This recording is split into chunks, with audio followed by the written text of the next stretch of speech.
गाथा होने वाली है, सबसे फेमस गाथा। कौन सी?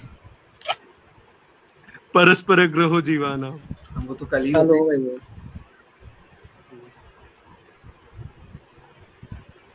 परस्पर कल अंकेश भाई थे नहीं क्या क्लास में?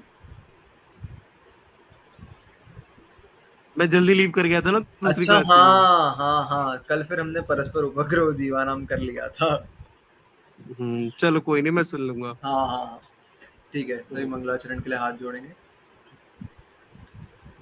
मोक्ष मार्गस्य नेतारं भेत्तारं कर्म भूभृतां ज्ञातारं विश्वतत्त्वानां वन्दे तद्गुणलब्धये। देवादिदेव 1008 श्री आदिनाथ भगवान की जय। आचार्य भगवान श्री उमा स्वामी महाराज की जय। 3,9 करोड़ महामुनिराजों की जय। एक मिनट।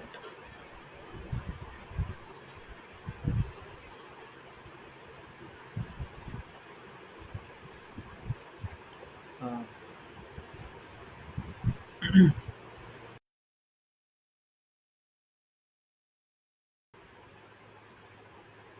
कल हम सभी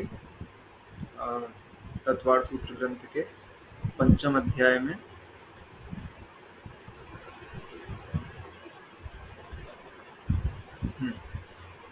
सभी द्रव्यों का कितना उपकार होता है इसके बारे में वर्णन कर रहे थे। वेलकम कनिका दीदी।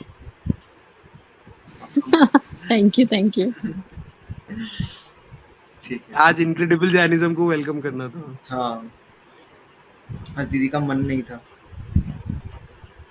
फिर भी मेरे को लगा कि यार ये सब लोग मुझसे आगे निकल जाएंगे, फिर मेरा तो रह जाएगा ना, इस चक्कर में आई हूँ मैं। सबसे अच्छा भाव है ये तो। ठीक है, अपन एक काम करते हैं, आज थोड़ी सी कम क्लास रखेंगे। ठीक है, जल्दी खत्म कर देंगे, कोशिश करेंगे जल्दी खत्म करने की। नहीं हुआ तो फिर भगवान जाने। तो मतलब ये अरे आइडिया है कोई कि नहीं, तुम अपने इस हिसाब से करो, वो तो हो जाता है। वो क्या है ना, मेरा जो नेफ्यू ना बहुत परेशान करता है यार आजकल। तो मैं सोच रही थी यार नहीं करती, फिर मैं उसको भगाया, मैंने कहा चल मैं ज्वाइन करती हूँ, वरना ये सब लोग आगे निकल जाएंगे, मेरा रह जाएगा, फिर कल भी तो मुझे ही देखनी है। अभी कर लो इससे तो। उसको रस्सी से बांध दिया करो ना। क्या? क्या बोल रहे हो? उसको रस्सी से बांध दिया करो। अरे भाई बहुत शैतान है, बस पूछो नहीं। खतरनाक खतरनाक। कितने साल का है? वो 1.5 ईयर का। अरे बहुत छोटा है, करेगा ही सही अभी तो। बुआ बुआ करके मेरे पीछे पड़ा रहता है यार, फिर मैं, और ना ये वाला ऐसा है टॉपिक, थोड़ा उत्पाद व्यय द्रव्य तो वैसे बुद्धि में कम घुसता है मेरे। हाँ हाँ तो, हाँ हाँ हाँ। तो जब वो सो जाता है ना दिन में, तब मैं तुम्हारी रिकॉर्डेड क्लास देखती हूँ। तो मैंने अभी इसको भगाया, मैंने कहा मैं करती हूँ फिर। वाह वाह, ठीक है, चलो अपन कल का रिवाइज कर लेते हैं। अपन ने कल क्या देखा था? सभी द्रव्यों के उपकार के बारे में देख रहे थे। तो हमारे पढ़ने में आया था, किसी ने हैंड रेस करा? हाँ हितिन। रिकॉर्डिंग स्टार्ट तो नहीं हुई ना? हो गई है, 1 मिनट पॉज कर रहा हूँ। हाँ, क्रैश में भेज दो, क्रैश में बच्चों को संभालते हैं ना। अरे यार एक अरे गलती। तुम तत्वार सूत्र पढ़ लो, उसका मैं देख लूंगी भाई।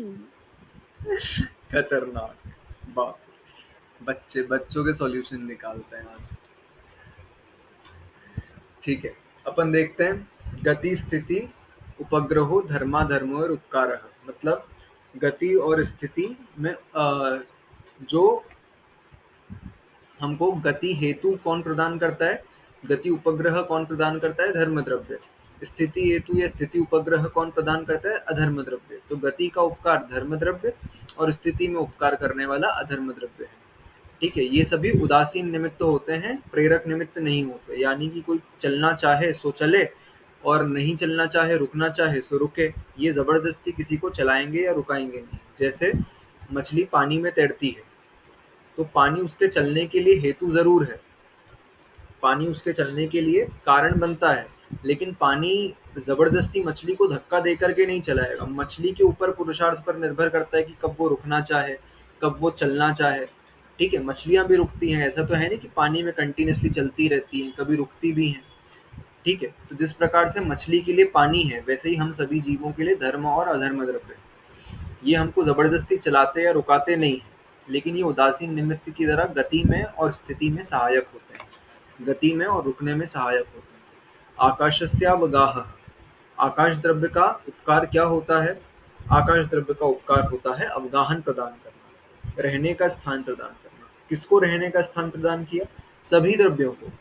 जीव, पुद्गल, धर्म, अधर्म, काल, सभी द्रव्य जो हैं ये आकाश के अंदर ही निवास स्थान है इनका। ठीक है, जीव जहां भी रहेगा तो आकाश लोकाकाश के अंदर रहेगा, पुद्गल भी लोकाकाश के अंदर है। ठीक है, आकाश नहीं होगा तो रहने का स्थान प्रदान करने वाला कोई नहीं, तो आकाश द्रव्य का उपकार है स्थान प्रदान करने का। फिर पुद्गल का उपकार, पुद्गल के उपकार के लिए लिखा शरीर वांगमनः प्राणापानाः पुद्गलानाम। ठीक है, पुद्गल का उपकार क्या है? तो शब्द, जो हम शब्द बोल रहे हैं, जो वचन निकल रहे हैं, ये क्या है? पुद्गल की पर्याय है ये। ठीक है, इसीलिए पुद्गल का उपकार, कोई शब्द नहीं कहेगा तो हम ज्ञान प्राप्त नहीं कर सकते।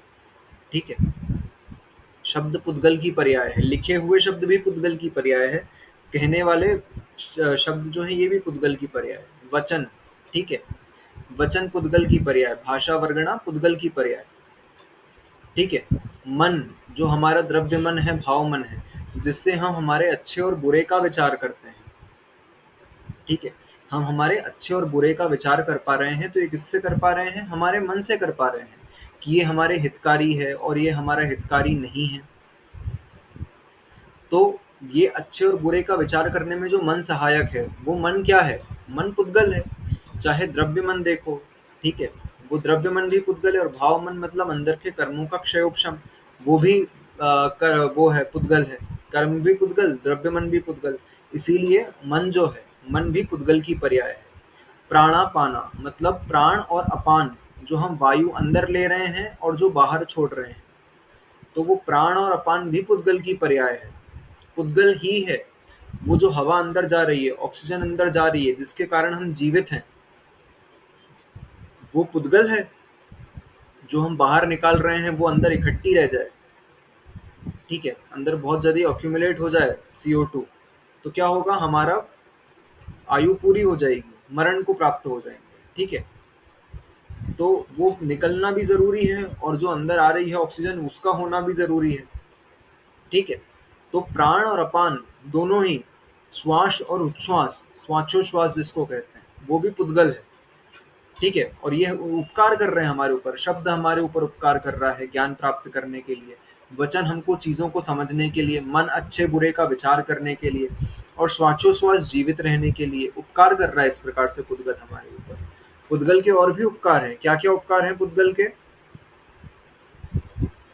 सुख दुख जीवित मरणोपग्रहाश्च, मतलब सुख दुख जीवन मरण, इसमें जो उपकार करता है ये भी पुद्गल ही है ना। हमारे सुख में कौन निमित्त बन रहा है?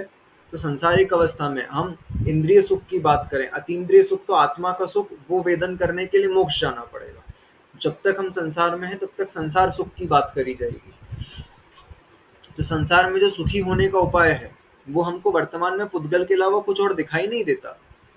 ठीक है, हमारी इंद्रिय से संबंधित अच्छी, हमको जो हम वस्तु चाहते हैं, जिसका भोग करना हम चाहते हैं, अगर वो मिल जाए तो हम सुखी, और वो ना मिले तो हम दुखी। ठीक है, वो मिल जाए तो हम सुखी और नहीं मिले तो हम दुखी हो जाएंगे। तो इस प्रकार से ये हमारे लिए उपकार कर रहा है, सुख में भी निमित्त है, दुख में भी निमित्त है। ठीक है, जीवन में भी निमित्त है। हम भोजन कर रहे हैं, वो भोजन में भी निमित्त, वो जो भोजन है वो भोजन पुद्गल है, और वो पुद्गल हमारे जीवन में निमित्त बन रहा है। वो भोजन नहीं करेंगे तो हम जीवन नहीं जी पाएंगे। ठीक है, मरण को प्राप्त हो जाएंगे, तो उसमें निमित्त वो पुद्गल। और मरण, अगर किसी जीव को मरण करना हो तो कुछ भी वो अपना तरीका अपनाए, चाहे वो फांसी लगाए, फंदे पे लटक जाए, या फिर वो जहर खा ले, या गाड़ी से टकरा जाए, जैसी भी उसकी इच्छा हो मरने की, वो उस पे से कूद जाए, कुएं में कूद जाए, नदी में डूब जाए, बहुत सारे तरीके हो सकते हैं अपनी आयु पूरी करने के। लेकिन जो भी तरीका देखें, तो रस्सी में लटक रहा है तो वो रस्सी भी पुद्गल, जहर खा रहा है तो वो जहर भी पुद्गल, गाड़ी से टकरा रहा है तो गाड़ी भी पुद्गल, पानी में कूद रहा है तो पानी भी पुद्गल। ठीक है, खाई में कूद रहा है तो नीचे जमीन भी पुद्गल। कुछ भी तरीका अपना है वो, मरण में अगर कोई सहायक बनेगा उसके तो वो पुद्गल ही बनेगा। ठीक है, तो इस प्रकार से जीवन मरण सुख दुख सभी में जो सहायक होगा वो पुद्गल द्रव्य होगा। इसके बाद च शब्द ग्रहण ग्रहाश्च, च शब्द से क्या ग्रहण करना है? पुद्गल जीव का तो सहायक होता ही होता है, साथ में पुद्गल किसका भी सहायक होता है? पुद्गल पुद्गल के लिए भी उपकारी होता है। कैसे? तो हमने एग्जाम्पल लिया था कि अगर थाली गंदी हो गई है हमारे खाने के बाद, उस पर तेल चिकनाई आ गई है, तो उसको विम बार से, राख से, स्क्रॉच ब्राइट से उसको साफ करेंगे। तो वो विम बार, वो जो साबुन है, राख है, वो क्या है? वो पुद्गल है। थाली भी पुद्गल है। तो इस पुद्गल को साफ करने के लिए दूसरा पुद्गल काम आ रहा है, तो वो पुद्गल पुद्गल के लिए उपकारी बन रहा है। हमको कपड़े धोने हैं तो साबुन सोडा का उपयोग करेंगे, हम डिटर्जेंट का उपयोग करेंगे हम, तो वो डिटर्जेंट भी पुद्गल, कपड़े भी पुद्गल, लेकिन इसको साफ करने के लिए, ठीक है, इसको साफ करने के लिए हमको पुद्गल का ही सहारा लेना पड़ा, तो इसलिए पुद्गल पुद्गल के लिए उपकारी भी है। ठीक है, पुद्गल के उपकार के बाद अगला लिखा परस्पर उपग्रहो जीवानाम, जीव आपस में परस्पर में उपकार करते हैं। ठीक है, जीव कैसे उपकारी होते हैं? तो परस्पर में उपकार करते हैं। कैसे? मुझे भूख लगी थी, मेरी माँ ने खाना बना दिया, तो माँ ने मेरे ऊपर उपकार किया। ठीक है, माँ का मैंने कुछ काम करवा दिया, हमने सब्जी कटवा दी थी, ठीक है, तो ये हमने उनके ऊपर उपकार किया। पिताजी धन ले आए घर पे, जिससे फिर घर में सामान इत्यादि आया, तो वो उन्होंने हम सब के ऊपर उपकार किया। अब वो धन ला रहे हैं, उनको यहाँ पर खाना इत्यादि मिल रहा है, तो वो हमने उनके ऊपर उपकार किया। ठीक है, फिर इसके बाद सामाजिक रूप में देखें तो अब किसी को किसी चीज़ की आवश्यकता है, वो दुकानदार के पास गया, दुकानदार ने उसको सामान दे दिया, उसने दुकानदार को पैसे दे दिए। ठीक है, मुझे लानी थी शक्कर, मेरे घर में शक्कर नहीं थी, दुकानदार ने शक्कर ला करके रखी थी, तो हमने उसको शक्कर के बदले पैसे दे दिए, हमारी शक्कर की ज़रूरत उसने पूरी कर दी, उसने हमारे ऊपर उपकार किया। उसकी पैसे की ज़रूरत हमने पूरी कर दी, हमने उसके ऊपर उपकार किया। ठीक है, ये लोक व्यवहार, लोक व्यवहार इस सूत्र के बिना चल नहीं सकता। ठीक है, इस सूत्र के बिना आप लोक व्यवहार चला नहीं सकते। हर जीव एक दूसरे के ऊपर उपकार कर ही रहा है, किसी ना किसी रूप में, प्रत्यक्ष अप्रत्यक्ष रूप में। ठीक है, कुछ ना कुछ उपकार चलता ही रहता है। अब ये लोक व्यवहार की बात करें, मोक्ष मार्ग की बात करें अगर, तो मोक्ष मार्ग में गुरु ने शिष्य को पढ़ाया, ये उसने शिष्य के ऊपर उपकार किया। शिष्य ने गुरु की सेवा करी, वैयावृत्ति करी, ये शिष्य ने गुरु के ऊपर उपकार किया। मुनि हमको क्या कर रहे हैं? प्रवचन दे रहे हैं। ठीक है, हमारे धर्म ध्यान में साधन बन रहे हैं, ये हमारे ऊपर उपकार कर रहे हैं। हम उनका आहार विहार निहार आदि की व्यवस्था करके उनकी साधना में उनके सहायक बन रहे हैं, उनके ऊपर उपकार कर रहे हैं। गुरु शिष्य को दीक्षा दे रहा है, वो उनके ऊपर उपकार कर रहा है। शिष्य दीक्षा लेगा, शिक्षा लेगा, गुरु की प्रभावना करेगा, गुरु की समाधि कराएगा, इस प्रकार से उनकी सेवा निरंतर जीवन भर करेगा। ये शिष्य ने गुरु के ऊपर उपकार किया। तो चाहे संसार मार्ग देखें, चाहे मोक्ष मार्ग देखें, ये सूत्र सब जगह लागू होता है। जीव निरंतर एक दूसरे के ऊपर उपकार करते रहते हैं, जीव का उपकार ही है। मुक्त जीव भी किसी प्रकार उपकार करते हैं दूसरों पर। मुक्त जीव का उपकार इस प्रकार से है कि वो हमको ये दशा बता रहे हैं कि हमको ये दशा इस अवस्था को अचीव करना है। ठीक है, वो दशा हम देखो, शुद्ध जीव द्रव्य को तो देख नहीं सकते, लेकिन हमारा अल्टीमेट लक्ष्य वो है। वो अरिहंत परमेष्ठी ने ज्ञान से माध्यम से हमको बताया कि वो निर्विकल्प अवस्था हमको प्राप्त करनी होती है। तो ये उनका उपकार है कि उन्होंने वो प्राप्त करी और वो अरिहंत परमेष्ठी के ज्ञान में झलकी, और फिर हमको पता चली कि हमारा अल्टीमेट गोल वो है। ठीक है, तो ये उनका उपकार है कि हमको वो अवस्था प्राप्त पता चली है कि हमको वहां तक पहुंचना है, लक्ष्य तक पहुंचना है। तो लक्ष्य तक पहुंचने वाला व्यक्ति जो है वो हमको इंस्पायर कर रहा है, वो उसका उपकार है। ठीक है, तो ये सभी संसारी जीवों पर और मुक्त जीवों पर, सभी पर लागू होगा। फिर आगे काल द्रव्य का उपकार। काल द्रव्य का उपकार क्या था? वर्तना परिणाम क्रिया परत्वा परत्वे च कालस्य। ठीक है, इस सूत्र में हमने परिणाम को समझा था, परिणाम कुछ अलग है। हमने कल व्यवहार काल को परिणाम समझ लिया था, परिणाम वो नहीं होता है। बाकी सब तो अपन देखते हैं। काल दो प्रकार का होता है, निश्चय काल, व्यवहार काल। ठीक है, तो निश्चय काल जो प्रति समय परिवर्तन आ रहा है उसको कहेंगे निश्चय काल। कैसे? तो हमने देखा था कि हम किसी व्यक्ति को रोज देखते हैं, तो उसको रोज देखते हैं तो हमको परिवर्तन महसूस नहीं होता। ठीक है, लेकिन उसमें प्रति समय परिवर्तन हो रहा है। कोई व्यक्ति उसको 1 साल 2 साल बाद देखेगा तो कहेगा तुम तो बहुत लंबे हो गए, ठीक है, तुम तो बहुत मोटे हो गए, तुम तो बहुत पतले हो गए, तुम तो बहुत बड़े हो गए। तो क्या वो 1 सेकंड के अंदर बड़ा हुआ है? नहीं, प्रति समय उसमें कुछ परिवर्तन आया है, लेकिन उस प्रति समय के परिवर्तन को हम देख नहीं सकते, उसको कहते हैं निश्चय काल। हमने कपड़ा धो करके सुखाया, ठीक है, फिर उसको पहना, तो हमने 2 दिन पहना उसको, ठीक है, 1 बार पहना, 2 बार पहना, 3 बार पहना, फिर 3 बार में हमको लगा कि अरे ये तो गंदा हो गया, इसको फिर से धो लेना चाहिए, ठीक है, इस पे धूल इत्यादि आ गई है, पसीने आदि के कण आ गए हैं, तो इसको धो लेना चाहिए। तो 1-2 बार पहना, तो क्या वो 1-2 बार पहनने के बाद तुरंत गंदा हुआ? नहीं, उसके गंदे होने की प्रोसेस कब से चालू हुई थी? तो हमने जब उसको धो करके सुखाया था, तो उसको सुखाने के लिए जब डाला था ना, तभी उस पे धूल के कण आना चालू हो गए थे। हमको जब वो 2 बार पहन लिया, तब नोटिस करने में आया कि ये कंसिडरेबल अमाउंट ऑफ गंदा हो गया है, अब इसको धोने की ज़रूरत है, ठीक है। लेकिन ये गंदे होने की प्रोसेस कब से चालू हुई थी? वो तो धो करके सुखाने डाला था, तब से चालू हो गई थी, तो वो हमको नोटिस करने में नहीं आई थी। तो प्रति समय उसमें कुछ ना कुछ गंदगी, कण, धूल आदि इत्यादि के चिपके हैं। तो वो जो प्रति समय का परिवर्तन है, उसको कहते हैं वर्तना। परिणाम किसको कहते हैं? तो परिणाम ध्यान से समझ लेना, परिणाम कहते हैं स्थिर वस्तु में परिवर्तन को परिणाम कहते हैं, ठीक है। एक स्थिर वस्तु में परिवर्तन होगा, एक चलायमान वस्तु में परिवर्तन होगा। तो क्रिया में क्या कहेंगे? गमन करने वाली वस्तु। जो चलायमान वस्तु में परिवर्तन होगा उसको क्रिया कहेंगे, और जो स्थिर वस्तु में परिवर्तन होगा उसको कहेंगे परिणाम। जैसे हमारा घर है, हमने घर बनाया, तो घर बनाया तो घर कैसा है? स्थिर है। हमने एक बार बना लिया, 50 साल, ठीक है, 70 साल, 100 साल घर ऐसा का ऐसा रहेगा, ठीक है। तो घर बन गया एक बार, तो वो स्थिर है। तो क्या वो स्थिर है तो उसमें परिवर्तन नहीं हो रहा? निरंतर परिवर्तन हो रहा है उस घर में, ठीक है। उसके जो ईंट है, प्लास्टर है, कुछ भी चीजें हैं, उसमें क्षरण होगा, उसके परमाणु एक जैसे नहीं रहेंगे, ठीक है, उनमें क्षरण हमेशा होते रहता है। नहीं तो घर ऐसा का ऐसा है, और फिर थोड़े समय बाद देखते हैं कि दीवार में क्रैक जैसा आने लग गया। तो स्थिर वस्तु में भी परिवर्तन होता है, उस स्थिर वस्तु में होने वाले परिवर्तन का नाम है परिणाम। और क्रिया किसको कहते हैं? गमन करने वाली वस्तु में। जैसे जो चीजें हिलती डुलती रहती है, उनमें भी कुछ ना कुछ परिवर्तन निरंतर होता रहता है, उसको कहेंगे क्रिया। परत्व और अपरत्व। परत्व किसको कहते हैं? जो बड़ा हो अथवा पुराना हो, टाइम में ओल्ड हो, ठीक है, उसको कहते हैं परत्व। अपरत्व मतलब नया या छोटा। हम जैसे किसी चीज में बड़े छोटे का भेद करें कि ये बड़ा भाई और ये छोटा भाई, तो बड़ा भाई क्यों है बड़ा भाई? क्योंकि वो पहले आया था, ठीक है, वो उम्र में ज्यादा है, बड़ा है।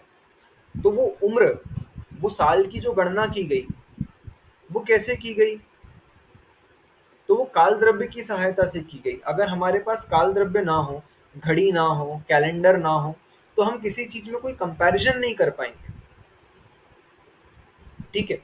बड़े छोटे का, नए पुराने का, अथवा परिवर्तन हो जो हो रहा है उसमें कोई हम उस चीज का कैलकुलेशन नहीं कर पाएंगे, उसकी गणना नहीं कर पाएंगे।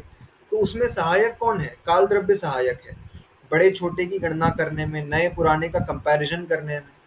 तो ये काल द्रव्य निरंतर किस किस में सहायता करता है? वर्तना में प्रति समय जो परिवर्तन हो रहा है उसमें निमित्त काल द्रव्य है, और स्थिर वस्तु में, चलायमान वस्तु में बड़े छोटे का भेद करने में काल द्रव्य सहायक है। तो ये काल द्रव्य के उपकार है। इस प्रकार हमने कल सभी द्रव्यों के उपकार देखे थे कि ये सभी द्रव्यों के उपकार होते हैं। अब आगे हम देखते हैं, लक्षण बता रहे हैं अब किसका? पुद्गल द्रव्य का। पुद्गल द्रव्य का लक्षण क्या लिखा? अगला सूत्र 23 नंबर का सूत्र हम सभी प्रारंभ करने वाले हैं, सभी निकाल लेंगे। 23 नंबर का सूत्र है, स्पर्श रस गंध वर्णवन्तः पुद्गलाः। स्पर्श रस गंध वर्णवन्तः पुद्गलाः। स्पर्श रस गंध वर्णवन्तः पुद्गलाः। कनिका दीदी सूत्र बोलोगे?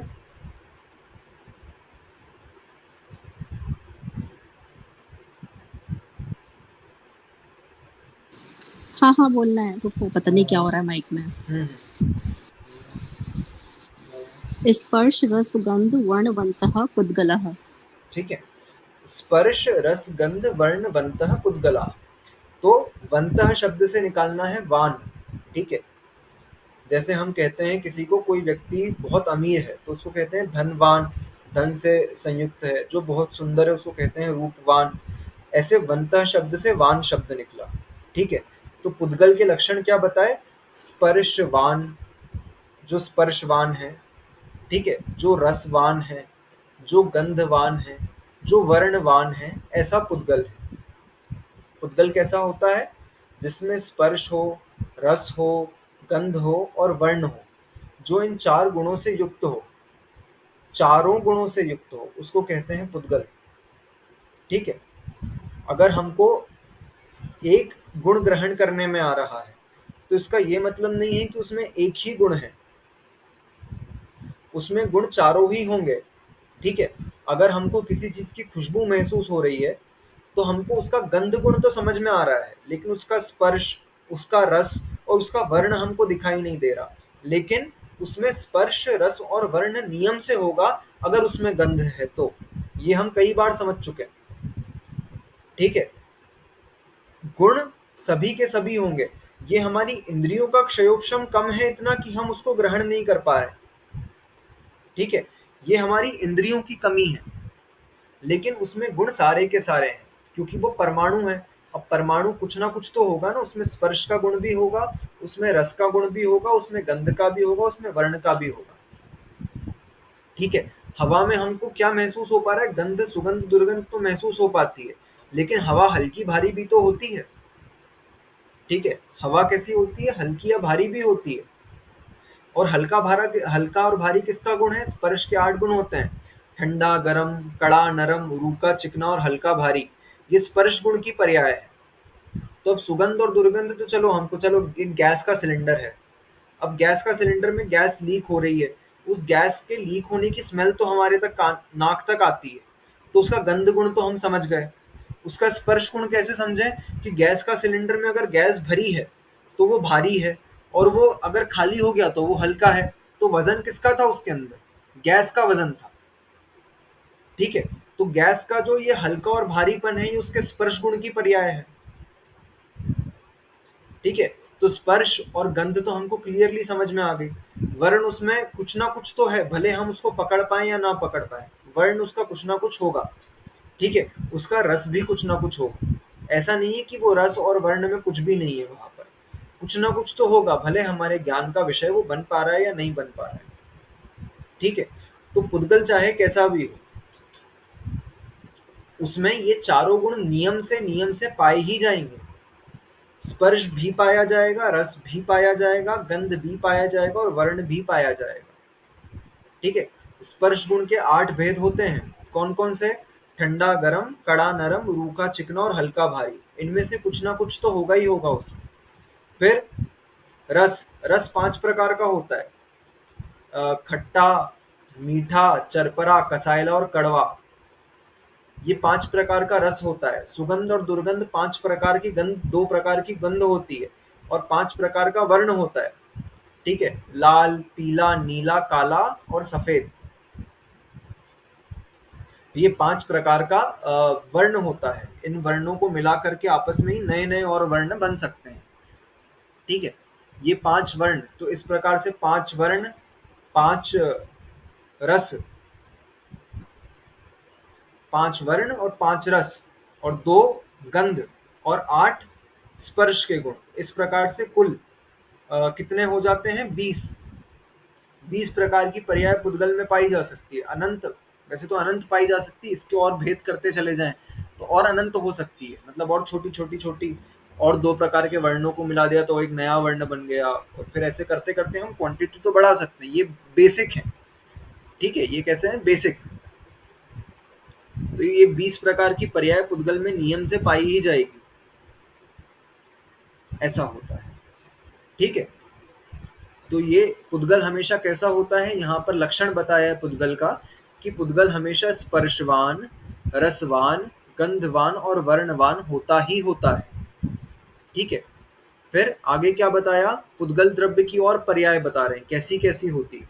तो उसके लिए अगला सूत्र लिखा, ध्यान से देखेंगे, 24 नंबर का सूत्र: शब्द बंध सौक्ष्म्य स्थौल्य संस्थान भेद तमश्छाया तपोद्योतवन्तश्च। शब्द बंध सौक्ष्म्य स्थौल्य संस्थान भेद तमश्छाया तपोद्योतवन्तश्च। शब्द बंध सौक्ष्म्य स्थौल्य संस्थान भेद तमश्छाया तपोद्योतवन्तश्च। श्रेयस भैया सूत्र बोलोगे? हाँ, शब्द बंध सूक्ष्म स्थौल्य संस्थान भेद तमश्छाया तपोद्योतवन्तश्च। ठीक है, यह पर पुद्गल गुण की पर्याय बता रहे हैं कि ये अलग अलग प्रकार की पर्याय हो सकती है पुद्गल की। पुद्गल की पहली पर्याय है शब्द। शब्द मतलब दो प्रकार के, अक्षरात्मक अनक्षरात्मक। ठीक है, जो एक भाषा रूप हम बोल सकते हैं और एक भाषा रूप नहीं कर सकते, जिसको दोनों ही प्रकार के। ठीक है, तो जैसे हम जो कुछ कह रहे हैं ये तो भाषा रूप हो गया। ठीक है, हम तो शुरुआत से समझते आ रहे हैं कि शब्द जो है, जो हम वचन बोल रहे हैं, ये पुद्गल की पर्याय है। क्यों, हमने इसको कैसे साबित करा कि ये पुद्गल की पर्याय है, कैसे सिद्ध करा पुद्गल की पर्याय है?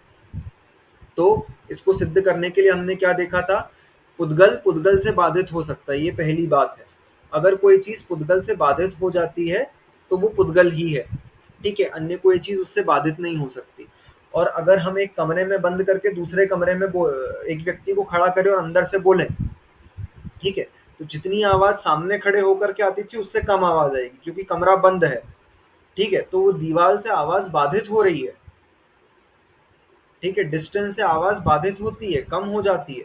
तो पुद्गल से पुद्गल ही बाधित हो सकता है, इसीलिए हमने शब्द को, वचन को पुद्गल सिद्ध करा था। ठीक है, तो हम जो शब्द बोल रहे हैं ये तो भाषा रूप है। अभाषा रूप कैसा होगा? जो भाषा रूप नहीं है, जिसका कुछ अर्थ न स्पष्ट हो। ठीक है, जैसे हम कुछ आवाज करें, ए ए, फिर कोई बच्चा रो रहा है तो बच्चा कुछ भी बड़बड़ा रहा है, टे टे पै पै करके रो रहा है, तो ये जो है ये भाषा रूप नहीं है, इसका कोई स्पष्ट अर्थ नहीं निकलता। ठीक है, तो ये भी लेकिन पुद्गल है, और जो हम भाषा रूप कह रहे हैं ये भी पुद्गल है। ठीक है, तो शब्द हो गया पुद्गल। फिर शब्द के बाद क्या लिखा? बंध। बंध मतलब दो वस्तुओं को मिलाने पर जो एक नई वस्तु बनी, उसको कहते हैं बंध। दो पुद्गल वस्तुओं को मिलाया तो एक नई वस्तु बनी, उसको कहते हैं बंध। ठीक है, जैसे आटा था अलग, पिसा हुआ आटा था अलग और पानी था अलग, उनको मिला करके हमने आटे की लोई बना ली, तो उन दो वस्तुओं को मिलाने पर एक नया पुद्गल बना। ठीक है, तो ये जो बंध रूप से बनने वाली नई पर्याय बन गई है, ये भी पुद्गल की ही पर्याय है। ठीक है, हमने चार चीजों को मिला करके, दूध, पानी, शक्कर और चाय पत्ती, इनका बंध करके हमने एक नई वस्तु का निर्माण किया जो थी चाय। वो चाय भी पुद्गल ही है। तो पुद्गल वस्तुओं का बंध होने पर जो नई पर्याय बनती है वो भी पुद्गल की ही पर्याय होती है, ऐसा समझना। ठीक है, शब्द मतलब क्या हुआ? शब्द जो हम कह रहे हैं वो शब्द, वचन वर्गण है, वो भी पुद्गल है। बंध मतलब क्या हुआ? दो वस्तुओं को मिलाने पर जो एक नई पर्याय का उत्पन्न हुआ है, नई पर्याय उत्पन्न हुई है, नई वस्तु बनी है, वो नई वस्तु भी पुद्गल की ही पर्याय बनेगी। ठीक है, बंध। सूक्ष्म और स्थूल, क्या लिखा? सूक्ष्म और स्थूल। सूक्ष्म मतलब क्या? दो प्रकार से। सूक्ष्म का एक होता है, एक कंपैरिजन करके हम सूक्ष्म कहेंगे, और एक ऑलरेडी जो सूक्ष्म है। एक किसको कहते हैं? अत्यंतिक सूक्ष्म। ठीक है, जो सबसे छोटा है उसको कहेंगे अत्यंतिक सूक्ष्म, उससे छोटा कुछ भी नहीं होगा। जैसे एक परमाणु है, उस परमाणु से छोटा कुछ भी नहीं होगा। ठीक है, तो वो अत्यंतिक सूक्ष्म में आ जाएगा, उससे छोटा कुछ नहीं है, अत्यंत सूक्ष्म है वो। और परस्पर दो चीजों को कंपेयर करने पर जो दूसरा सूक्ष्म बनेगा, कैसा? जैसे इन दो चीजों की साइज कंपेयर करनी है। ठीक है, तो इसमें से सूक्ष्म कौन है? तो ये डब्बी सूक्ष्म है और ये बड़ा है। ठीक है, दो फोन है मेरे पास, उन दो फोन की साइज कंपेयर करनी है। एक वो छोटा फोन है, आईफोन 6 जैसा है, वो इसका इतने से हिस्से में आएगा। तो दो फोन की साइज कंपेयर करनी है, तो वो एक सूक्ष्म हो जाएगा और ये थोड़ा बड़ा हो जाएगा, स्थूल हो जाएगा उसकी अपेक्षा से। तो परस्पर में सूक्ष्मता, ठीक है, और एक अत्यंत सूक्ष्मता, दो प्रकार की सूक्ष्मता होती है। अत्यंत सूक्ष्म कौन सा? जिससे कंपेयर करने, मतलब सॉरी, जो अपने आप में सबसे छोटा है, उससे छोटा कुछ नहीं, उसको कहते हैं अत्यंत सूक्ष्म। और परस्पर सूक्ष्म मतलब दो चीजों को कंपेयर करने पर। अगर मैं इसको सिर्फ अकेला रख दूं और बोलूं क्या ये सूक्ष्म है, नहीं, इसको नहीं बोल सकते ये सूक्ष्म है। कंपेयर करने के लिए कुछ और चीज होनी चाहिए, ठीक है। तो परस्पर में सूक्ष्मता स्थूलता का भाव लाना और एक अपने आप में सबसे छोटा होना। तो सबसे छोटा परमाणु अत्यंतिक सूक्ष्म और परस्पर में सूक्ष्म, दो चीजों को कंपेयर करने पर पता चलता है, ठीक है। तो जो अत्यंत छोटा है वो भी पुद्गल है, और जो हम कंपेयर कर रहे हैं जिन दो चीजों को वो भी पुद्गल है। तो ये भी पुद्गल की ही पर्याय हो गई। सूक्ष्मता भी पुद्गल की पर्याय है, स्थूलता भी पुद्गल की पर्याय है। स्थूलता मतलब बड़ा होते जाना, ठीक है, बड़ा, उसको स्थूल, बड़े रूप में देखना, स्थूल रूप में देखना, ठीक है। तो अब दो परमाणुओं को मिला करके एक सूक्ष्म स्कंद बन जाता है, ठीक है। दो परमाणुओं को मिला दिया तो एक थोड़ा क्या बोलते हैं, स्कंद जैसा बन जाएगा। वो स्कंद हमको स्थूल रूप में आंखों से दिखाई देने लगेगा। जैसे हम चीजों की साइज को बढ़ाते जाएं, ऐसे एक महास्कंद बताया गया है जिससे बड़ा कुछ नहीं होता, ठीक है। तो सूक्ष्म और स्थूल ये दो पर्याय हो गई। फिर इसके बाद क्या लिखा, संस्थान। संस्थान मतलब क्या कहे जाएंगे, शेप्स, शेप्स को कहेंगे संस्थान, ठीक है। जैसे कुछ क्यूबिकल शेप का है, कुछ स्फेरिकल शेप का है, कुछ पिरामिड शेप का है, ठीक है, कोई क्यूबॉइडल शेप का है, ठीक है। जो हम विभिन्न विभिन्न आकृतियां देख रहे हैं उनको कहेंगे संस्थान, ठीक है। किसी ड्राइंग को देखा तो वो सर्कुलर, ट्रायंगल, कुछ हिस्से मिल करके बनी है, तो हम उन चीजों को देख पा रहे हैं, उन आकृतियों को देख पा रहे हैं। तो वो आकृतियां क्या हैं, जो हम शेप्स देख रहे हैं, जो आकृतियां देख रहे हैं, वो सारी आकृतियां पुद्गल की पर्याय हैं, ठीक है। ये भेद बता रहे हैं पुद्गल की पर्याय के विभिन्न विभिन्न भेद। तो शब्द भी एक पर्याय है, दो चीजों को मिला करके नई चीज बनने वाली वो भी पुद्गल की एक पर्याय है। सूक्ष्मता और स्थूलता भी पुद्गल की पर्याय है, पुद्गल में ही ये कंपैरिजन किया जा सकता है, ठीक है। उसके बाद बताया संस्थान, आकृतियां, जो हम शेप्स देखते हैं विभिन्न प्रकार के, ये सभी के सभी पुद्गल की पर्याय हैं, ठीक है। फिर भेद, भेद किसको कहते हैं, चीजों को छोटा करते जाना, उसको कहते हैं भेद, ठीक है। जैसे मेरे पास एक, अगर सपोज मेरे पास एक चौक है, उस चौक के दो में टुकड़े कर दूं तो वो दो चौक बन गए, उसका भेद कर दिया हमने, ठीक है। तो वो दो नए पुद्गल। फिर उसको और छोटा कर दूं एक को, फिर और छोटा कर दूं, और छोटा कर दूं, तो मैं भेद करता जाऊं इस प्रकार से। कब तक कर सकता हूं, जब तक कि मैं एक परमाणु पर ना पहुंच जाऊं कि अब उसका आगे और कोई भेद नहीं हो सकता। तो हम भेद भी करते जाएं, अगर चीजों में भेद मतलब उसको छोटा छोटा करते जाएं, ठीक है। एक टेलर के पास हम गए और टेलर ने कपड़ा लिया बड़ा, अब वो कपड़ा बहुत बड़ा था, उसने कैंची से दो हिस्से कर दिए, ठीक है। तो अब क्या होगा, वो दो पुद्गल बन गए। भेद करने पर भी क्या बना, पुद्गल ही बना। एक चीज का भेद करने पर, एक पुद्गल का भेद करने पर भी पुद्गल की दो पर्याय बन गई, और उसके और छोटे करते जाएं। कब तक कर सकता है वो छोटा उसको, जब तक कि वो ऐसे परमाणु पर ना आ जाए जिसका आगे अब कोई भेद नहीं किया जा सकता। अविभागी है जो, क्या कहा गया, अविभागी, उसका अब कोई विभाग, अब टुकड़ा नहीं किया जा सकता, उसको कहते हैं अविभागी पुद्गल परमाणु, ठीक है।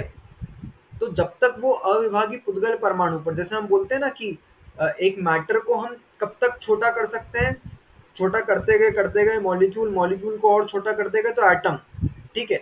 Atom can not be further divided into further parts, ऐसा साइंस बोलता है। तो हमने क्या कहा कि हम उसका भेद कब तक करते चले जाएंगे, जब तक हम परमाणु पर नहीं पहुंच सकते।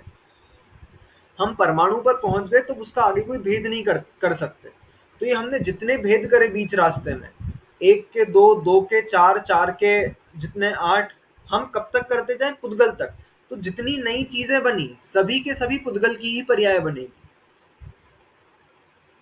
ठीक है। ये सभी के सभी पुद्गल की ही पर्याय बनेगी।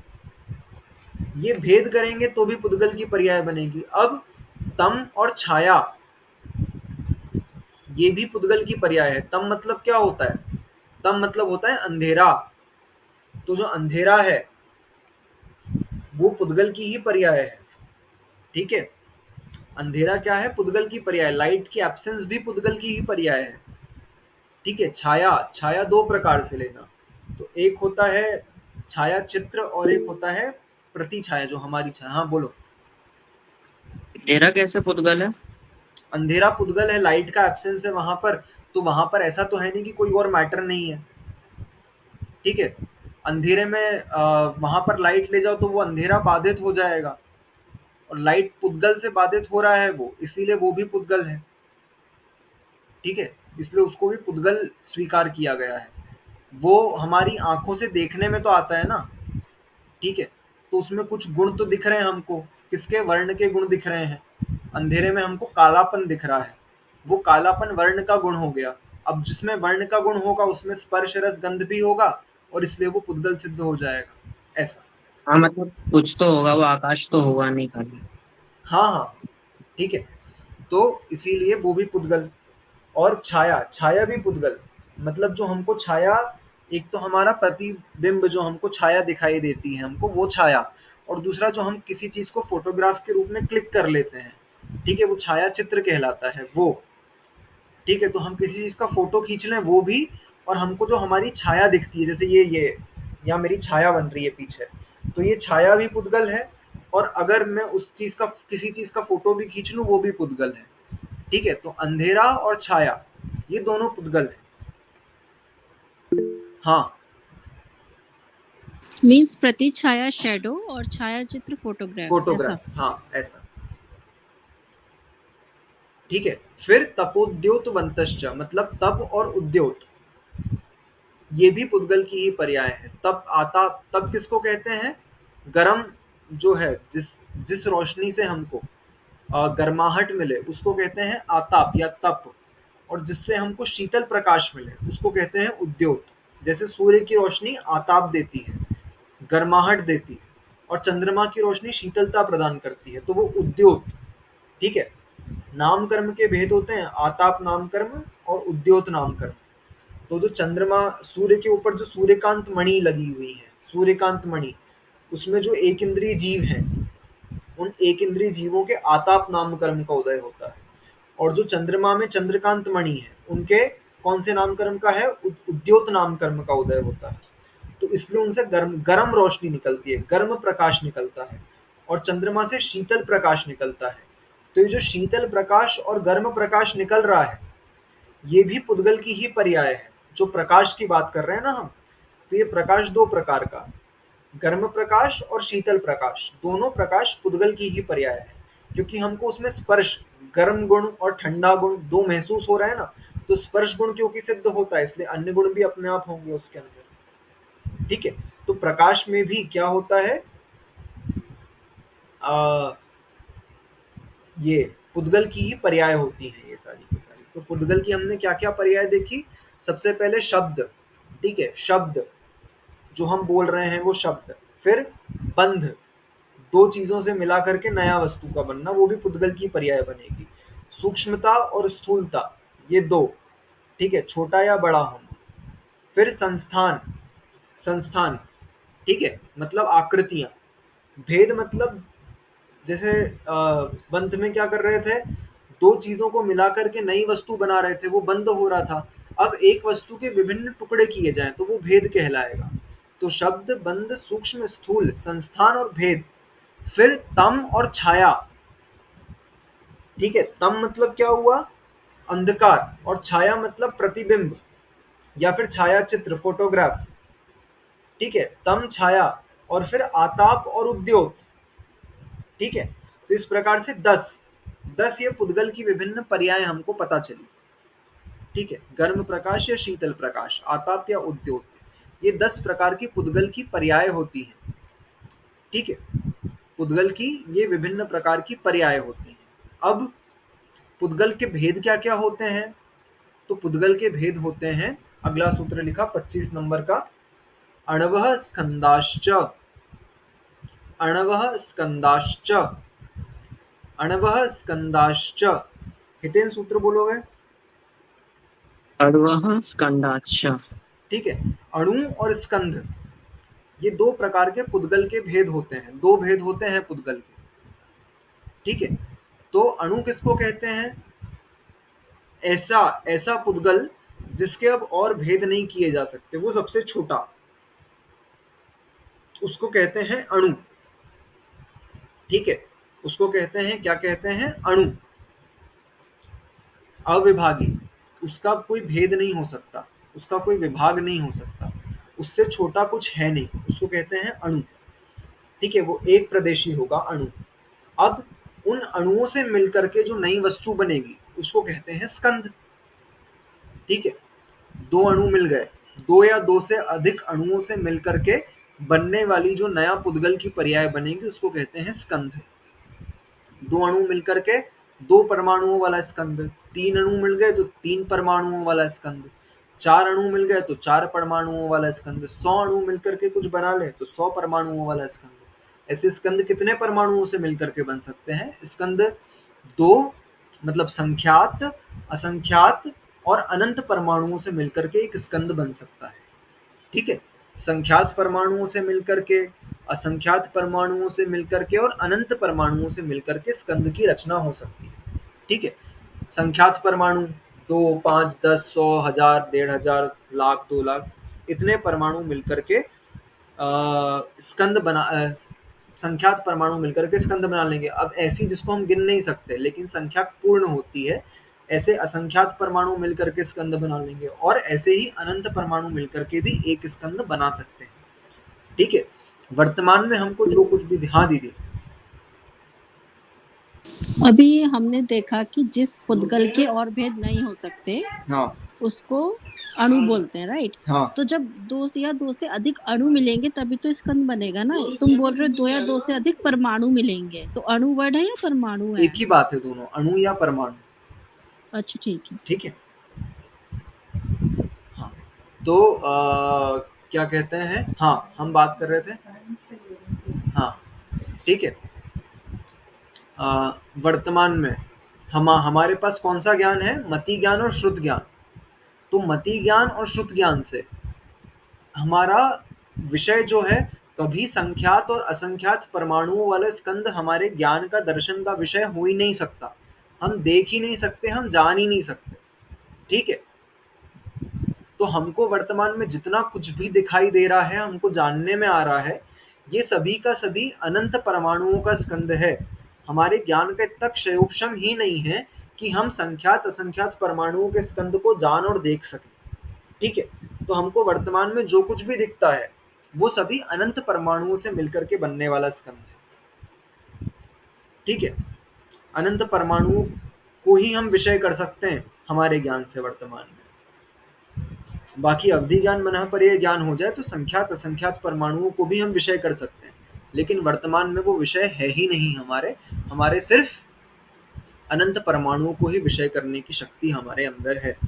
ठीक है, हमारे ज्ञान में इतनी सूक्ष्मता नहीं है कि हम संख्यात असंख्यात परमाणुओं के मिलने से जो स्कंद बना है उसको देख या जान सके। ये पुद्गल के दो भेद हो गए, अणु और स्कंद। ठीक है, यहाँ तक का अपन आज देखते हैं। कल हम देखेंगे कि ये अणु और स्कंद जो है वो बनते कैसे हैं। ठीक है, अणु की उत्पत्ति कैसे होती है, स्कंद की उत्पत्ति कैसे होती है। हाँ, क्या बताया तुमने? संख्यात और असंख्यात कब समझ सकते हैं? जब हमारे को मति श्रुति हो जाएगा। नहीं, संख्यात असंख्यात जो है उनको हम तब समझ सकते हैं जब अवधि और मनः पर्याय हो जाएगा। ठीक है, वर्तमान में मति और श्रुत है तो सिर्फ अनंत परमाणु से मिलकर के जो बड़ा स्कंद बनेगा उसी को हम देख सकते हैं, संख्यात असंख्यात वाले को देख जान नहीं सकते।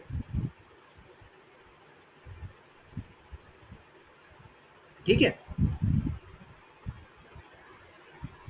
तो अब अणुओं की उत्पत्ति कैसे होती है, परमाणुओं की उत्पत्ति कैसे होती है, द्रव्य का लक्षण क्या होता है। ठीक है, द्रव्य किसे कहते हैं, फिर द्रव्य में नित्य स्वरूप कैसा क्या होता है, इसका विषय अपन कल देखेंगे। ठीक है, दो प्रकार के स्कंद होते हैं, जो आंखों से दिखाई देते हैं, जो आंखों से नहीं दिखाई देते। अब जो आंखों से नहीं दिखाई देते उनको आंखों से दिखाई कैसे दें, इसको कैसे कर सकते हैं ऐसा कि जो हमारी आंखों से नहीं दिखते उनमें ऐसा क्या करें कि वो आंखों से दिखाई देने लग जाए। इस प्रकार का जो विषय आएगा उसको कल देखेंगे अपन। ठीक है हितेन, हाँ बोलो। जैसे साइंस लैब में माइक्रोस्कोप लगा के कुछ देखो तो वो भी अनंत वाले ही होंगे फिर तो, बिल्कुल बिल्कुल, क्योंकि वो दिख रहे हैं। हाँ हाँ, ठीक है, अनंत का मतलब असंख्यात को हम विषय ही नहीं कर सकते वर्तमान में। ठीक है, तो हमने 3 सूत्र देखे आज। स्पर्श रस गंध वर्ण से युक्त होता है जो उसको पुद्गल कहते हैं। ठीक है, फिर पुद्गल की पर्याय शब्द, बंध, सूक्ष्म, स्थूल, आकृतियां, संस्थान जिसको कहते हैं। भेद मतलब उसके टुकड़े करना, अंधकार और छाया और गर्म प्रकाश और शीतल प्रकाश, ये सब पुद्गल की विभिन्न पर्याय हैं। और इसके बाद क्या देखा हमने, पुद्गल के 2 भेद होते हैं, अणु और स्कंद। ठीक है, इस प्रकार से 23, 24, 25 ये 3 सूत्र हमने आज पूर्ण करे। सभी को समझ में आए हैं? किसी को कोई डाउट हो तो आप पूछ लीजिए। समझ में आ गए सभी को?